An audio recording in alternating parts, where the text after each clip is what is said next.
follow your passion and work really hard. I think if you, if you love what you do and you do it all the time, you'll get really, really good at it, and then you'll succeed.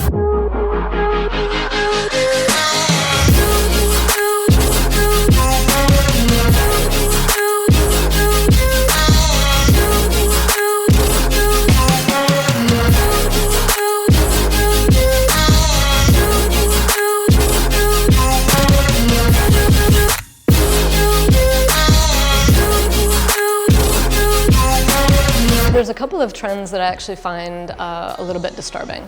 And one of them is specialization. So specialization of firms in particular sectors or within the firm in particular sectors. So there will be firms or divisions inside of firms that, for instance, only do healthcare or only do academic or residential. And so they develop a lot of expertise and they can do them maybe faster, but they never really think outside the box, right? They don't become challenged to think of other ways of doing things. There's just sort of, this becomes like one set kind of formula for how you do things. Should I stop or are you falling for me?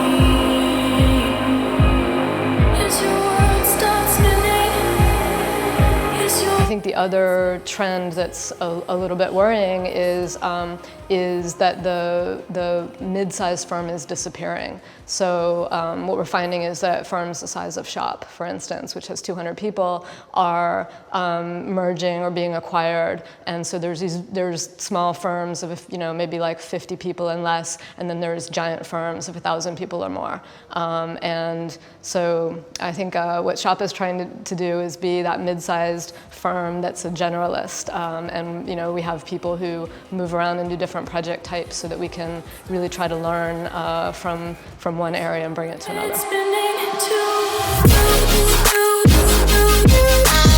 We think very broadly of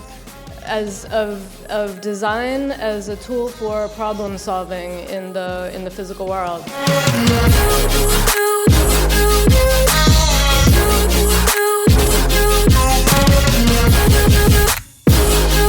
That means that we need to kind of think in different ways. We need to think very big. We need to think very broadly, visionary ideas about the many kind of things that impact our world, from our history and our culture, and to the environment, to politics, things that are going on.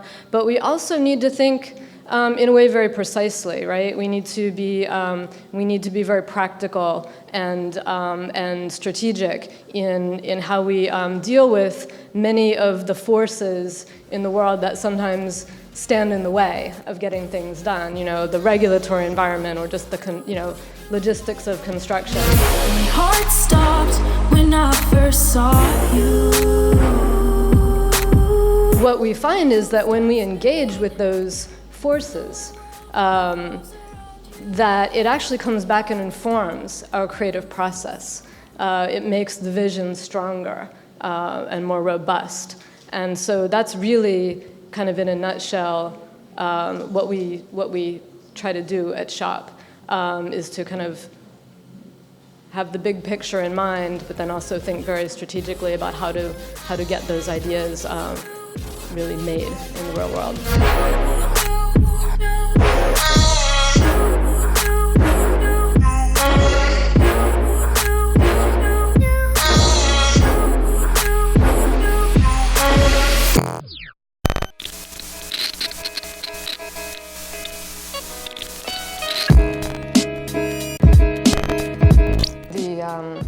Really important thing with the city is to make it human scale, and that has a lot to do with making it pedestrian, making it a walkable city, and having the density for mass transit is really important, because and then that really helps connect people through the social spaces of the city. Probably one of the projects that we're best known for in New York City is Barclays Center.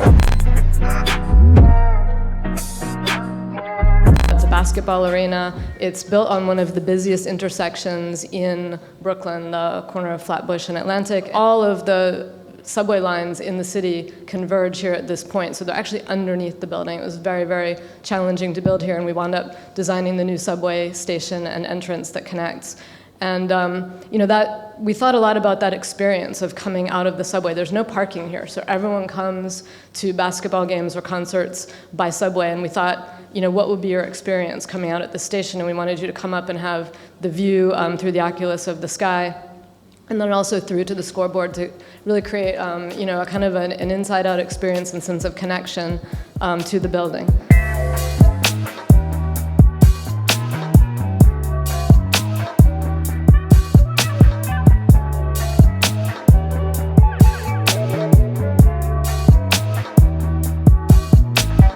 As we became a kind of a more trusted member of the team, we were given more and more work. So we started off, it was just a concept design for the facade, and then they said, well, can you help us figure out how to build it? So we had a contract for that, and we wound up having the design of the plaza and the subway station, and then they gave us the interiors as well. And so we thought about how we bring this design and this materiality of the building to the inside. We thought about the sort of the grit and glamour of Brooklyn and the power and spectacle of performance. And so that translated into this kind of, we used very kind of raw industrial materials, but we used light to really create that dynamic effect.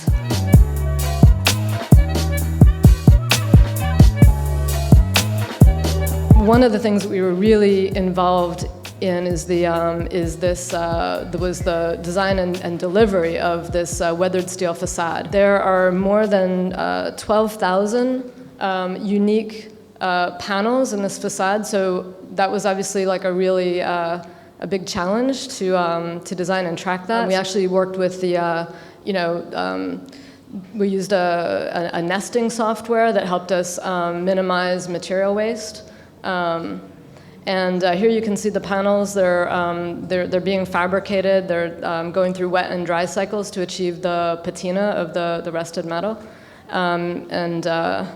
They're there. They're sort of like being on a big dry cleaner. So we were able to achieve 9 years of weathering in 3 to 4 weeks. But you can imagine with all these different panels, we had to have a system of organization. So the individual panels were prefabricated at the factory into what we called mega panels with the curtain wall backup system, the glass. They were put on these trucks, kind of shrink wrapped, and then trucked to the job site in New York.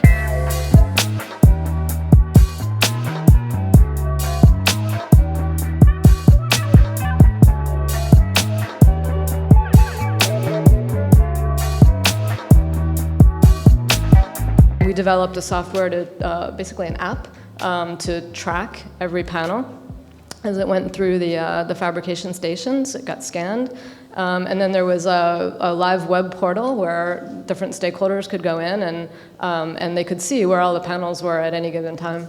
The really wonderful thing about this project is the way that the community has embraced it, and it's become this sort of modern-day piazza for the neighborhood.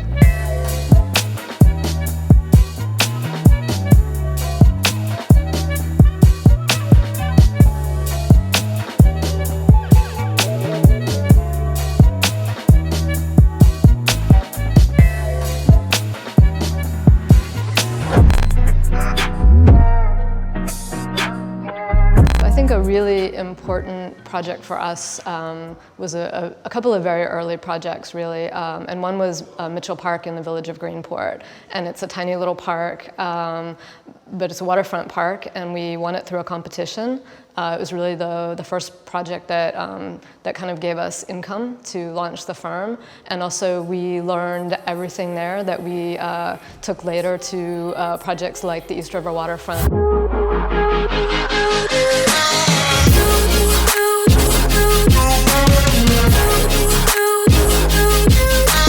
This is a project that has been in our office for more than 10 years. And it started with a master plan, and then we've been slowly building it in phases over time. One of the big objectives was to reconnect the city grid to the waterfront. And you can see that when we started the project, the waterfront was really inaccessible. And I lived down here for about 5 years. I never went to the waterfront, ever. It was, it was not a place where you could go and really enjoy the water. Should I stop or are you falling for me? Is your world stop spinning? Is your This is Pier 15, which is a double-decker pier. So at the upper level, we have like a green lawn where you can sit and have wonderful views. And then at the lower level, we've got space for a community center and a restaurant. And it's just wonderful to come out here now and be able to see people enjoying the water, relaxing, having their lunch, hanging out with friends. I've seen people doing yoga classes out here. It's really great and very, very rewarding. And then we used some of the space underneath what's an elevated highway that used to be kind of these dark place you didn't want to pass, so we used the space programmed it. Here's a restaurant, and that creates more activity, more eyes on the street, makes people feel more welcome to come through to the water. it's spinning too. The final piece of the park, which just has been completed, is Pier 35, which is at the very northern end. And the neighborhood here is very different. Down at the south end, you have Wall Street, South Street Seaport. It's kind of a little bit more upscale. At this end, this is all public housing up at this end, and so it's really, really wonderful to be able to create something for all the different kinds of neighborhoods in New York, and to see people from the northern end of the park being able to come out and enjoy this park as well. My heart stopped when I first saw you. There were many plans before our master plan over a period of about 20 years that failed. I think one of the reasons that we were able to succeed was that we engaged that community and approvals process. We had over 200 meetings with the community to build consensus around what it was that people wanted here, and then get it built. And so the result of engaging in that process is that we were able to create this wonderful park for where New Yorkers can go and enjoy their waterfront.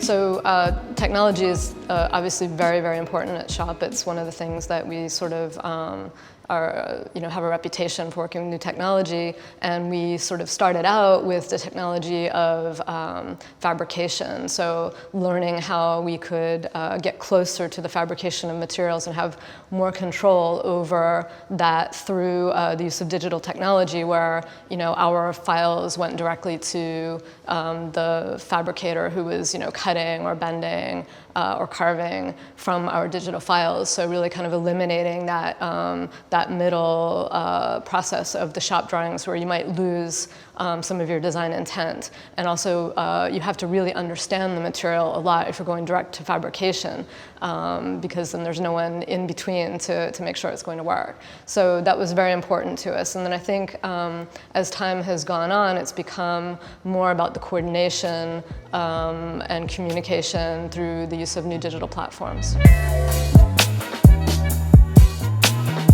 Something that I think links all of our work together, whether it's a facade or an interior, is the approach to materials. Materials, it's the stuff that we actually make our buildings from. And so whether we're thinking about how to use a traditional material or natural material in a new and innovative way, or think about how we can use materials in a more sustainable way. Also, to make the world around us more beautiful and inspirational.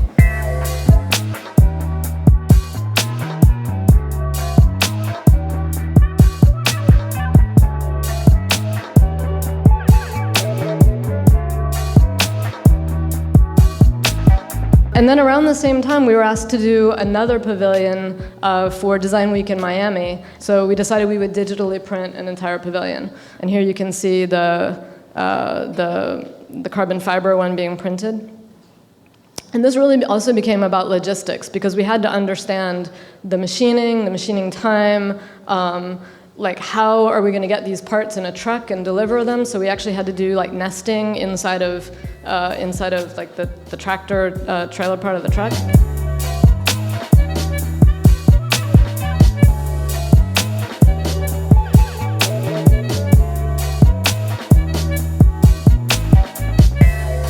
Was in place for Design Week, and then it was moved to a park where it spent another, I guess, a year and a half, and then it was time to go. So they called us up and they said, well, you know, we need to move this, do you want it back? And we just happened to have colleagues going to the conference on, the UN Conference on Climate Change in Kenya, and so they said, we would love to have your pavilion. So we broke it all down, shipped it to Kenya, and they put it all back up again. So that will be its final home.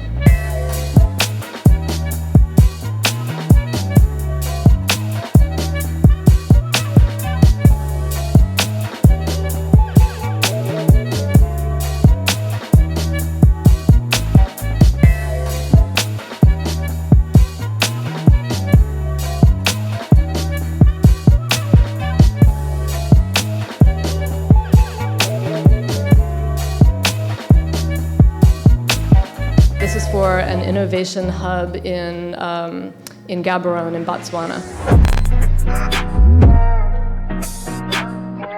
This was a competition project, so when we started doing the competition, we were thinking very much about the ecology of Botswana, and that we wanted this building to really be a part of the landscape environmentally. And so we thought of this is very a low building, and we thought of it kind of really performing as part of the landscape. And so you see that it has this roofscape, which really acts as a thermal blanket with these cooling fins, and then in between the bars of the building are what we call these oases, which are kind of these breakout spaces that are landscaped and stay cool and they're shaded.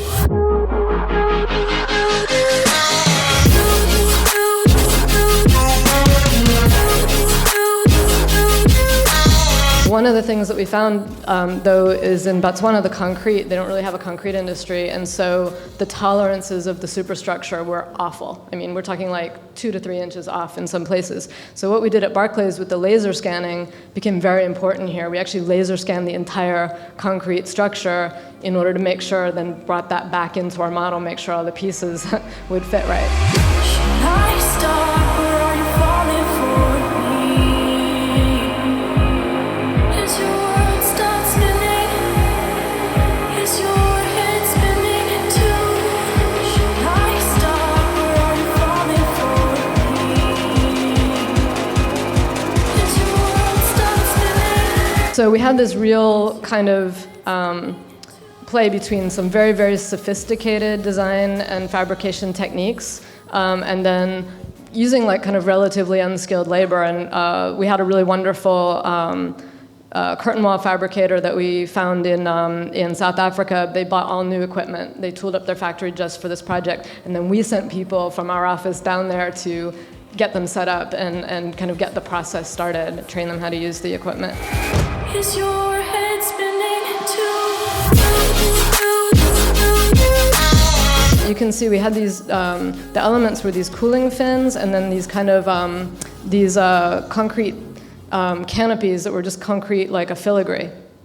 And here's what it actually looks like. So I was there in March, my kids were on spring break, and so we brought them. And this ladder here is the only way up to the roof, so it's not open to the public. And it's kind of sad because it's so beautiful and it will just be enjoyed by, birds and butterflies. But one of the things I love is that they weren't able to do those concrete fins. They kept giving us submittals and it wasn't right, and they said, can we do it in stone instead?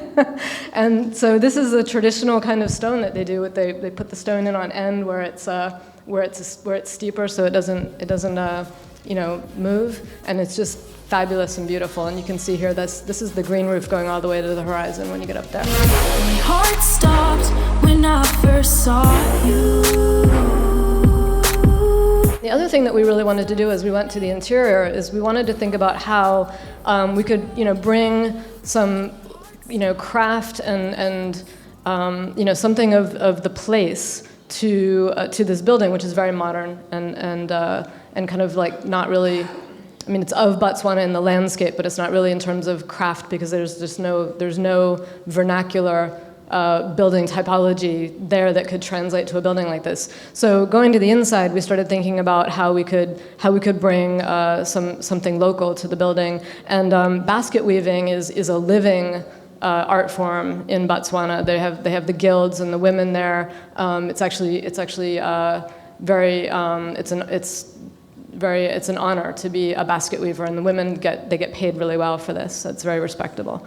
So we started to think about how we could bring this into the building in a way that wasn't sort of like kitsch, but was sort of taking the idea.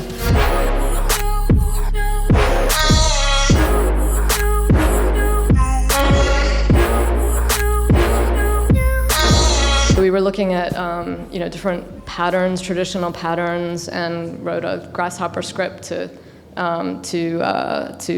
overlay that onto the shape. And then we made these 3D prints and to show to the client for them to pick one. And we think of everything visually, but the client picked these up and was feeling them, because this is how you tell the quality of a basket, is that you feel the structure. And so they actually picked up all of the models and they said, okay, it's this one, which was really cool.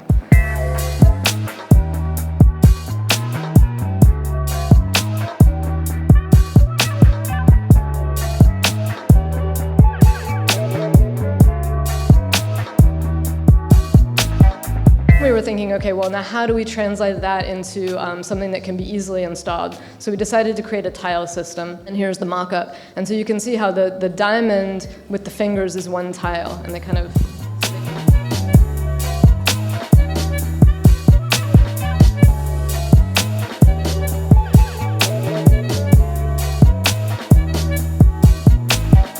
We were so lucky to find Peter Mabeo, who is a local woodworker. Peter is from Gaborone. He studied abroad, and then he came back to Gaborone and opened his shop, and he employs about 40 workers in Gaborone, very close to our site.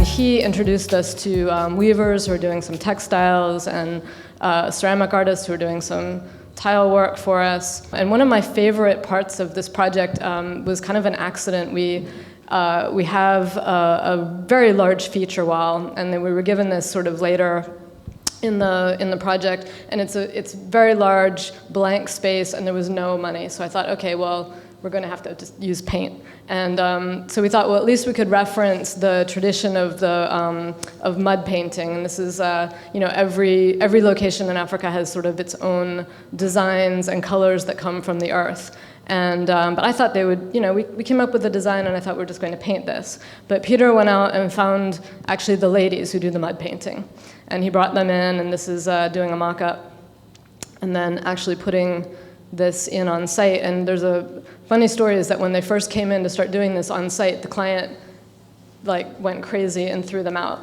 They said, no, this is a modern building, you can't come in here with mud. And we had to say, no, it was a big scene, no, really, this is how it's supposed to be. And so we got them back on site, and they did the work, and look at how beautiful this is. It's almost like an impasto. The thing is, we're designing this really sophisticated modern building using technology that we're very comfortable with, but we're building it in a place that really doesn't have the same technology for design or for construction. And so knowledge transfer became very, very important. One of our first tasks was to train our architect in South Africa on the use of the software, and we actually had local students from the university who actually came to our office and got trained, which was really wonderful. The design of the facade itself is very similar to what we did at Barclays. We have a kind of structure with a skin and a backup curtain wall.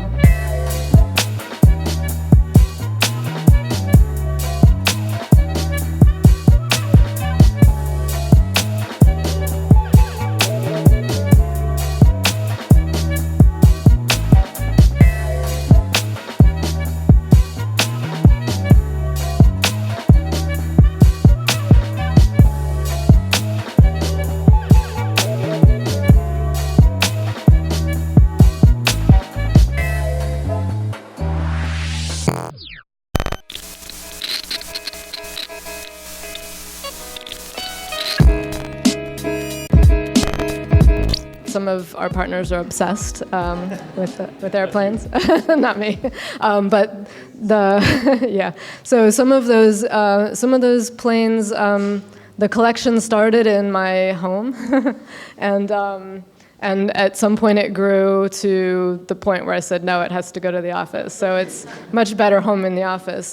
But there is, as Bill was saying in the movie, there's a real relationship between the design of aircraft and what we do when we talk about performance-based design, because every plane has the same part. Should I stop or are you falling for me? Is your world stop spinning? Is your head spinning too? Should I stop or are you falling for me? Is your world stop spinning? But depending on what that particular airplane needs to do, it can be very, very radically different in what the shape and the scale and the way that the parts go together. So I think that's, for us, it's a kind of, a real living metaphor for the way that we think about design. Is your head spinning too?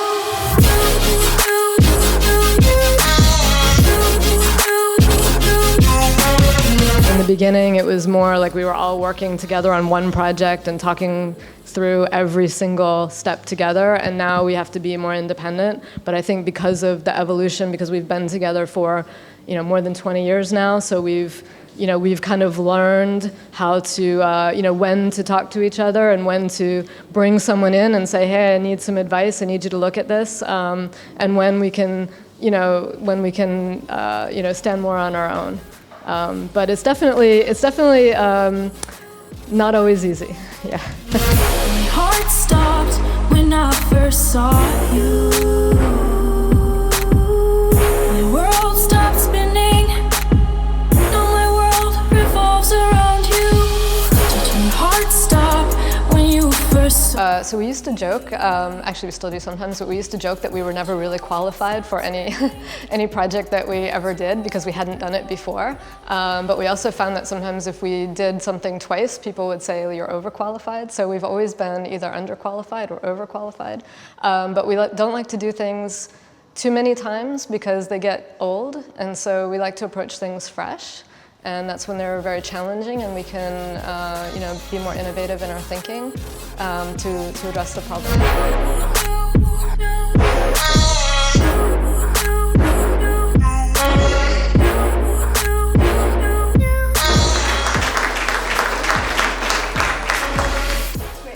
Yeah.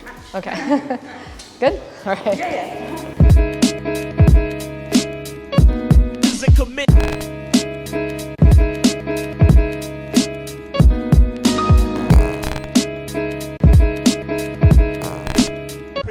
Yeah, Black Gotti.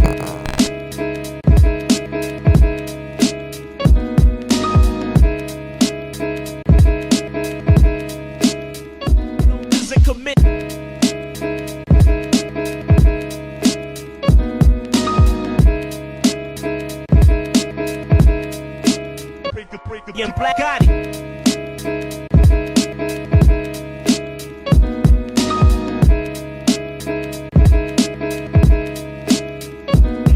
known to